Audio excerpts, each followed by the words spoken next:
Hello, and welcome to Women in Business, where we interview entrepreneurs and senior managers and show you the strengths, successes, obstacles, and roadblocks women experience in business.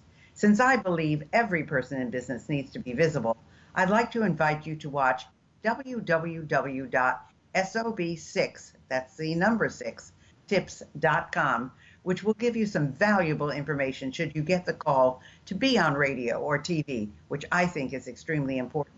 If you'd like to contact me personally, drop me a line at Gayle Carson, that's Gayle, Gayle Carson 13 at gmail.com, or go to my website, www.spunkyoldbroad.com, and sign up for my weekly newsletter. Hi, everyone. I am so excited for my interview today because this person is a personal friend of mine. Her name is Laurie Guest, and she began her training as a customer service expert at the tender age of 9. As a Midwest farmer's daughter, she learned to master the art of customer engagement to sell more sweet corn than the competition, and she didn't stop there in her education on service. Her approach to improving customer service and motivating teams has helped thousands of people in a variety of industries learn action steps that they put to immediate use. A smart, skilled businesswoman with a proven track record in customer service training and over 20 years of experience in speaking on staff development, that's Laurie. She's a perfect blend of humor and content with a dash of sarcasm and unscripted audience interaction to boot. Um, Welcome, Laurie. What can I say? You are a gem, and I'm so happy to have you with us. Oh, thank you. It's good to talk to you. Well, Laurie, what would you say, and you've had a lot of them, what's the biggest lesson you've learned in your first 50 years? Oh, there's a lot of them, but let's see. It's a short show. Let's go to the vulnerable one because that's what people like to hear. I have been shocked in my older years how self-limiting my thinking was in my early years. And I think so many of us get caught up in, oh, kind of the metaphor I use is we're a bunch of horses in a stable and we're looking at the ones across the fence going, well, why do they have this? Or I must not be this. It's the comparison game. And in the last probably 10 years, I've gotten really good at getting in my own bubble and doing things my way and the way my clients want it. And I'm not paying attention to anybody and any other stable. And oh, I wish I'd learned that when I was 25. Yeah, it's so true. As you look back, you think, wow, I did all these things, but yeah, there were all these other things I could have done as well. So, do you have a regret on anything that you've done in your life?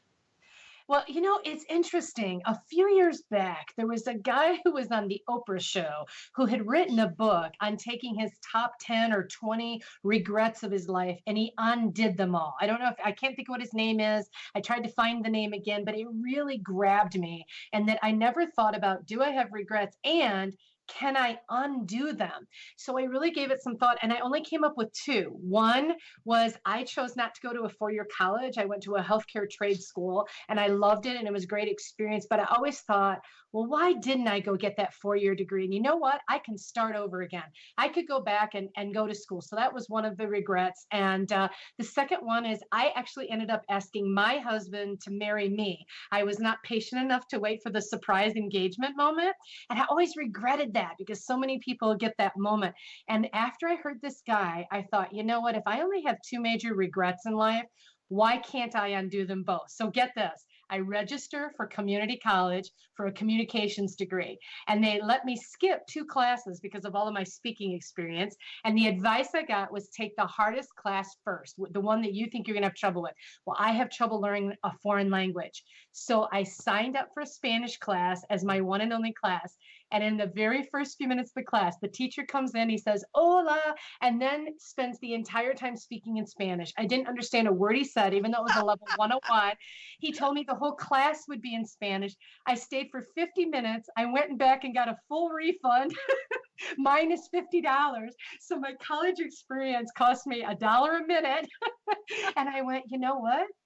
I don't feel I can cross this off the list. I don't need at my age, which is 54, I don't have to go back and get a degree. It's not going to change my career. And so, anyway, I crossed that one off. And then I said to my husband, I want you to propose. I want you to find a space. I want you to surprise me. I want you to go back, yeah, however many years we've been married, and do it again. And that's what he did. We went to Vegas and he did a surprise proposal, and we got renewed our vows with an Elvis impersonator. And so I was able to erase two regrets. Isn't that interesting? That is interesting, but it kind of reminds me of my situation. My husband asked me to marry him, I don't know how many times, and I kept saying no because I really never wanted to get married. And then one day a lightning bolt went off, and I thought, you know, I'm not going to find anybody better than he. I mean, he was the just a great man. And so I said to him, it was on a Saturday night. I remember we were at the Purple Onion Club, and we were sitting on the floor because that's where you sat. And I said to him, I think I'm ready to get married. And he said, oh, I don't think he was ready then.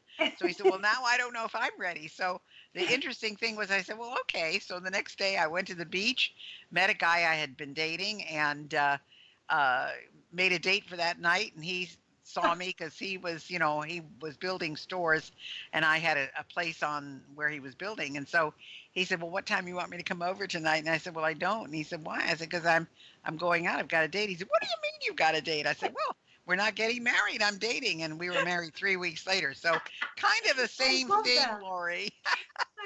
Well, and I think the message for anybody listening is don't live with regrets. Either get over them and say, okay, I should have done that differently, and move on and not have these self-limiting thoughts, or say, here's what they are, and I'm going to try and fix them. That this author was brilliant, and he even did a deal where he was sorry that he hadn't been on his basketball team in high school. So he went back to his high school and asked if he could be a starter at one of the high school basketball games because he was writing this book, and they let him.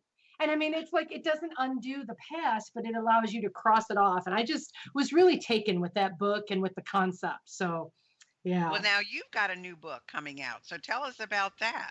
I do. I'm very excited about this book. It's called The 10-Cent Decision: How Small Change Pays Off Big. And the point of the book is that it's all the little things that we can do that everybody knows we should be doing, but are we really doing them? And why I'm excited about the book is it has an unusual packaging to it. And that while I was writing the book, I realized that half the time I was talking to the front line, what I call the team members, the ones actually delivering the service. And the other half of the time, I was talking to the owners and the managers and the C-suite level people. And I kept getting confused on who my reader was. And all of a sudden it dawned on me, we have to have an integrated approach. So it's actually a flip book. The team members read it from the front cover to the middle. And then the leaders, they flip the book and they read it from the back cover to the middle. There's no duplication of content. Everybody should actually read the whole book. But it just gave me some real laser focus on who I was talking to. And it's just filled with all of my very best customer service stories from 15 years of secret shopping and seeing who does it well and who falls short. So I'm very excited about it. Well, that's a very unusual approach. I mean, I would never even have thought of something like that. So that's interesting. But you are a genius when it comes to innovation. I mean, I've read so much of your written material because you just really put a lot out there. So it's always interesting to me that you have a different look at things. So you are in the business of speaking. Right. And of course, I've been a speaker for 100 years, and I remember the time I think we were in a cab in a rainstorm in Chicago, and all the guys were walking back, and we said, not Yes, us. And not us. Oh, that was a fun trip, wasn't it? And then right. remember, Gail, you and I were in the back seat, and there were two gentlemen, colleagues with us, and they decided at the last minute to walk, remember? And they jumped out at a stoplight, and they took off, and you and I were looking at each other like, well, which one of us is going to get the cab fare? Right. Oh, that's funny. But the thing, how I would say, because this is a show about, women in business and obstacles they faced. What kind of obstacles have you faced in the speaking business as Well, a woman? yes, I definitely think one that we talk about is that for some reason, Our keynote platforms are filled with male speakers. And in general, although I can't say it happens every time, they are often paid higher than the female speakers. Now we're seeing this changing in the last couple of years, and I think program organizers are doing a better job at all kinds of diversity, not just gender diversity. But we have to keep fighting for that, and I don't know why it comes across in so many industries that the men are the ones that have something to say. And I wish I knew what the answer is to that. But for me personally, it has come through acknowledging it during the sales call with the person that I'm talking to. I'm able to say, let me tell you some of the unique things that I bring to the platform. And I don't talk about the fact whether it's a female view. It's not about that. It's about what my personality brings or my experience. So again, I really play off this Midwest farmer's daughter thing, and that I tell it like I see it. And I often see, a lot of male audiences will very much respond to me because I'm not a cutesy person. I'm not the makeup and the hair and the heels. That's not my story. But I'm almost like the woman you're going to play pool with. That very tell it like it is. And I've had organizers go, oh, that's exactly what we need. It's hard for us to find a woman in business like that. And so I think that's a kind of an interesting clue in finding the balance between the male world and the female world that we love. It's interesting to me. Yeah, it was interesting when I started. It was in 1980, and there really were very few women out there speaking. And every time I showed up, they expected a guy, and I was one of 13 people that was certified to do Tom Peters in Search of Excellence. And of course, they all expected Tom Peters. No, Yeah. no, not happening. And I was there in my navy blue suit, which is not my color, and my little tie. And I would plant my feet in my power stance and say, I'm Dr. Gayle Carson, and I am here to teach you excellence. And boy, if I didn't have them in that 6 seconds, I didn't have them. But I think that there are other things that are important also in terms of, you know, what made you go into speaking, and then what made your career successful? Mm-hmm. Great question. Well, I went into speaking. My background was in healthcare and ophthalmology, and my job was to make sure that all of the people who were working for our referring doctors, that they were really successful. If we could build their teams, they would send us more referrals. And so that's where I started. And our facility was regionally known as the best place for customer service. So other industries started calling, and they were saying, can you come and share your secrets? What are you teaching your staff that you could teach our staff? And I found I just loved it. I love talking in all different kinds of industries and not only being in healthcare. And so I slowly realized that's the world I belonged in, and it came very naturally to me. So I worked with my doctor over a 2 to 5 year time period to slowly leave the practice and begin my own speaking business. So that's how it first got started. I think one of the reasons that it's been successful for me is I think there's three distinct things we need in this industry of speaking to be successful. And the first one is you've got to have a topic that somebody's willing to pay to hear. And because I did sales and customer service, everybody wants to hear about that. Where some speakers I meet, they have a passion for something they care about very much, but the greater population isn't willing to pay for it. So that's the first thing. What do you speak on, and are they willing to pay? The second one is that you better be good with people, both on the platform and off the platform. You got to be good with your stories and your connection, but you've got to be a good human being to others off the stage. And Gayle, you've spent time with me. You can attest to this. I'm the exact same person off stage that I am on. I don't all of a sudden turn into this very, very different person off stage. And I think that my clients can feel that. They know what they're getting, and they trust me to be where I say I'm going to be when I said I was going to be there. And then here's the third one. You got to know how to sell. And there's so many people, no matter what business of your listeners, no matter what business you're in, if you hang your shingle and you haven't put a lot of time into actually growing your business through your sales process, it's very hard. And I don't care if you're selling shoes or financial services or whatever it is, people have to know about you to be able to buy from you. And that's where a majority of my time is spent, is making sure people have heard about what I do. And that's very important because, and you're right. I mean, most people, no matter what business they're in, they don't like to sell, and they very often take on a different personality when they're off the stage, especially in the speaking profession. And Yes. it's true. With Laurie, you get what you see. She'll Well, tell you the way it is. that's right. And the important thing you just said too is that people don't like to sell. And I think that's a very interesting conversation for us. And here's what I believe. People who don't like to sell, it's because they feel that the buyer is doing them the favor if they say yes. So right now, if I'm pitching a new online course I have to you and I feel like, gosh, if you buy, then lucky me, you're doing me the favor, then I don't have the confidence and I would choose the wrong words. But I believe to my core that what I have to share with people, I'm doing you the favor, you the customer, I'm doing you the favor in presenting it to you, selling it to you, providing you this good content.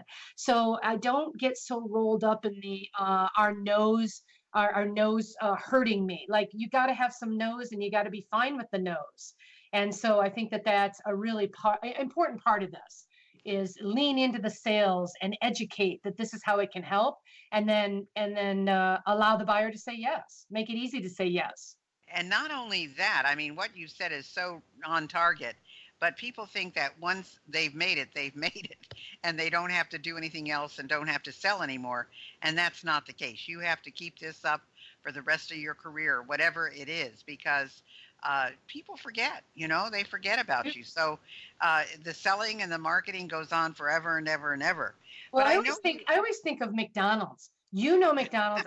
You drive past one every day, but they're still out there shooting commercials and putting, little drips of ads here and there because they don't want to get beat out by the competition. They want to stay top of mind. And so I always find that interesting. Why should they need to advertise? But they do. And the same thing with Coca-Cola and the rest of Yes. the big brands. You're absolutely right. And Hmm. I know another thing that you think is really important are personal retreats. So I'm wondering if you've ever done a retreat for businesses. That's number one. And Hmm. then what kind of personal retreat you personally do for yourself. Right. Well, I am a huge fan of the concept of personal retreats. And actually, my first book was on that. It's called Wrapped in Stillness, a personal retreat guide. And so you asked two questions. Let me answer the first one. Yes, I have done business retreats, mostly singular focus. So, in other words, let's say it's an optometrist and his entire staff. They close the office for a day and we dig deep into what's going on in their business. It still has an element of fun to it, but it's really like the standard corporate retreat you would think of. And I do those not as often as I used to, but yes, I have done them in the past. But what gets me really jazzed is personal retreats, which means you by yourself get away, get a plan. And all of us, Gail, have an inner voice inside our head that provides us guidance to achieving the life we want. And I don't mean these dramatic changes like leave your partner, leave your job, travel around the world, sell your house. I mean, not these drastic changes. I'm talking about little things that we can do to create the life we want. But people are so busy. I think electronics have made us on all the time. We don't have the boundaries we used to have. And when people tell you they are burnt out, they want to throw in the towel on their job, they have no energy, they're not happy, those types of things, it's because they haven't made time to fly their kites, to do the things that they find joy in that don't have money attached with them. And so that's why I wrote the book, is because I couldn't find a book to take on a personal retreat. There were books on spiritual retreats, your time with God. There was team retreats, go and climb ropes and communicate better. There was even books that told you how to do a retreat, but there wasn't a book you took on retreat with you like a best friend to ask just the right questions. And that's what I ended up doing. It's anecdotal followed by a series of questions. And I've had several readers that will write to me afterwards and say this is the change they've made in their life. And sometimes they're big ones, and other times they're such small changes that brought them happiness. And so I just get really excited about that topic, as you can tell. I think that's terrific. So what would you say? What's the biggest lesson that you've learned being in business, Laurie? Well, other than the ones we've already touched on, I think my biggest lesson is self discipline of a processes. Let me rephrase this. In other words, if you sit down, and I don't care whether you're an entrepreneur listening to this or if you are a C-suite executive at a big company, when you sit down every day, there are actions that you take as a routine. So some people jump on their email first. Some people jump on social media and see what's happening. You have these activities you do. And I like to do what I call making bank activities, my MBAs. I try as much as I can to stay to a process. So me jumping on Facebook and watching a couple funny videos is not going to make bank. But me opening up my to-do list and knowing that I've got 2 contracts or 2 proposals that are due out by noon today, that is a making bank activity. And I've really gotten some good traction in my business when I create systems and I'm self-disciplined to stay with the systems. Anytime that I have started to ignore that or gotten lazy, that's when the wheels come off. And all of a sudden I'm going, well, what's going on here? We haven't had a good sales month. And the first thing I notice is I've gotten off my routines. So that's really my biggest lesson. And I wish I would have learned it sooner and that I could have been very disciplined in the beginning to always do it the same way. And I think we'd make less mistakes. It's so true. I'm thinking back to when of course, you can't really do it this way now, but when I first started in the speaking business, Laurie, I called 100 meeting planners a day, like 500 a week. And I really didn't care who said no. I only care who said yes. And I have all the numbers and statistics to give you exactly what the results were. But within 9 months, I was doing 135 programs a year, and I didn't want to do that anymore. But I did that for 20 years. Wow. Yeah, that was really an interesting time. But we have about 5 minutes left, and I want to make sure that I get everything out that we need to talk about. So first of all, how do people get in touch with you? And I know that you have a gift for them. So tell us a little bit about that. Okay. Well, the easiest way to get in touch with me is myname.com. So it'd be Laurie Guest. And I'm sure we have that in the notations with the recording, the correct spelling of that. So laurieguest.com is the easiest way to reach me. My free gift is a downloadable version of the Wrapped in Stillness book. And I'm more than happy for anyone that wants to receive that. You're going to go to the URL unlockthegoodies.com. And goodies is GOODIES, unlockthegoodies.com. And when you get there, it's going to ask for a password. And if you just put in the word book, it will automatically give you a downloadable PDF of that book. If they want the real book, they can buy that on Amazon. But if they'd like the free download, it's there. And the reason is because I do believe that's the core of being a good businesswoman, is that we have to take care of ourselves first. Many people, not only are they taking care of themselves, but maybe extended family members. And if we don't keep refilling our own tank, how do we have enough energy to do what needs to be done in business? So even though that's not my newest book, it's the one I am passionate about for your listeners today. So I want to make that free for them. Okay, folks. Now, for those of you who may not look at the notes, it's Laurie, Laurie, Guest, Guest, laurieguest.com. And I can tell you she has some of the best information if you want to get any of her books, or if you are in a situation where you can hire someone for customer service training or working with teams and that kind of thing. You're not going to get anybody better than Laurie. I mean, this is just a whirlwind of a woman, as you can tell from our conversation. And she always has some new, fresh ideas, which is very, very important. So what's next in line for Laurie?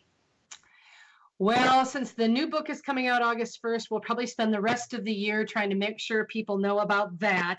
And I think I might have a third book in me. I can't believe I'm even saying that when the other one isn't even done completely yet. But I think the new book is going to be called What Were You Thinking?